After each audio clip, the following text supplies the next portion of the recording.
राजा दशरथ की कहानी।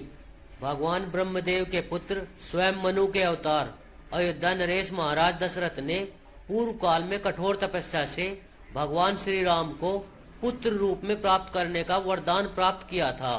वह परम तेजस्वी, वेदों के ज्ञाता, विशाल सेना के स्वामी, प्रजा का पुत्र के समान पालन करने वाले तथा सत्य प्रतिज्ञ थे। इनके राज्य में प्रजा सब प्रकार से धर्मरत तथा धन धान्य से संपन्न थी। देवता भी महाराज दशरथ की सहायता चाहते थे। देवासुर संग्राम में इन्होंने दैत्यों को पराजित किया था।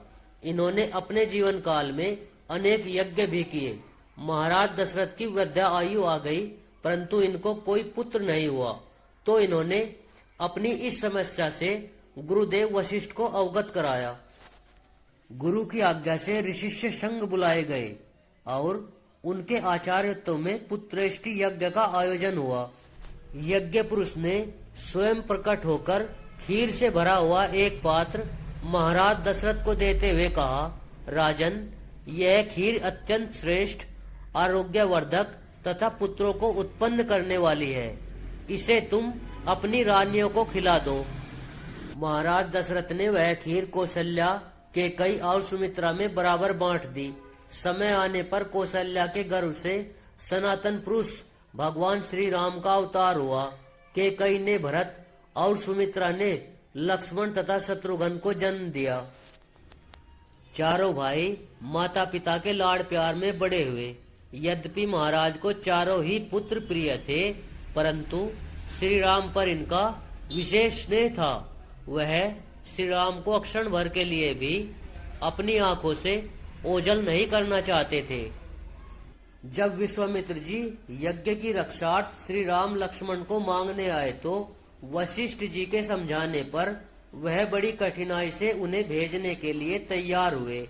अपनी वृद्धावस्था को देखकर महाराज दशरथ ने श्री राम को युवराज बनाना चाहा, किंतु मंथरा की सलाह से कैकेयी ने अपने पुराने दो वरदान महाराज से मांगे। एक में भरत को राज्य और दूसरे में श्री राम के लिए 14 वर्षों का वनवास। कैकेयी की बात सुनकर महाराज दशरथ स्तब्ध हो गए। थोड़ी देर के लिए तो इनकी चेतना ही लुप्त हो गई। होश आने पर इन्होंने कैकेयी को समझाया और कैकेयी से कहा, भरत को तो मैं अभी बुलाकर राज्य दे देता हूँ, परंतु तुम राम को वन भेजने का आग्रह मत करो। विधि के विधान एवं भाग्य की प्रबलता के कारण महाराज के विनय का कैकेयी पर कोई प्रभाव नहीं पड़ा। भगवान श्री राम पिता के सत्य की रक्षा और आज्ञा पालन के लिए अपनी पत्नी सीता और भाई लक्ष्मण के साथ वन चले गए। महाराज दशरथ के शोक का ठिकाना न रहा। जब तक श्री राम रहे तभी तक उन्होंने अपने प्राणों को रखा और उनका वियोग होते ही अपने प्राणों की आहुति दे डाली। जियत राम बिदु बदनु निहारा, राम विरह करी मरनु समारा। रामचरितमानस। महाराज दशरथ के जीवन के साथ उनकी मृत्यु भी सुधर गई। श्री राम के वियोग में अपने प्राण देकर उन्होंने प्रेम का एक अनोखा आदर्श स्थापित किया। महाराज दशरथ के समान भाग्यशाली और कौन होगा, जिन्होंने अपने अंत समय में राम राम पुकारते हुए अपने प्राणों का विसर्जन किया।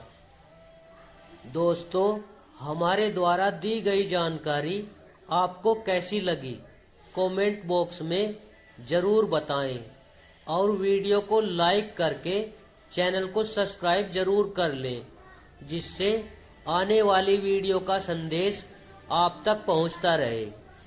तो मिलते हैं किसी अगली वीडियो में। तब तक के लिए जय सिया राम।